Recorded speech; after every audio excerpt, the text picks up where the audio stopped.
paradise. This gospel always reminds me of two things, and I actually talk about one of them a lot. When Jesus said, "One of you will betray me," you notice that the apostles didn't turn and look to Judas and go, "Judas, what did you do?"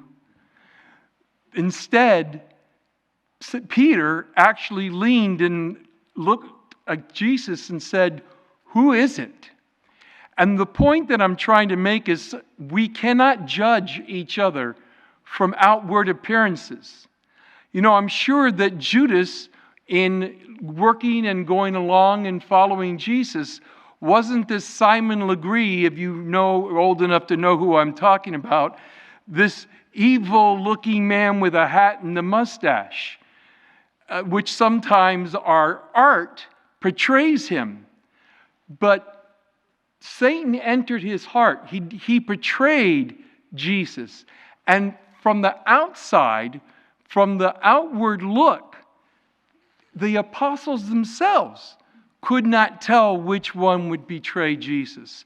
So we need to make sure that what we perform outside and people see is also in line with what is in our heart and only He and me see. The other thing that I find very interesting is when Jesus said, "Where I'm going, you cannot follow now, but later you will."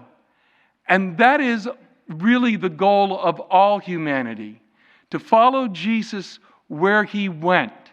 That it is our job not just to be successful in business, not to have the things that we buy, but at the end of the day, the only real thing that counts, the only thing that counts is the words that I think are the greatest words that any human will ever hear, and we'll hear them again this Friday.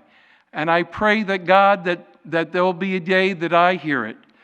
Because to me, the greatest words, the following of Jesus, is Him to look in your eye and say, "Today you will be with me in paradise."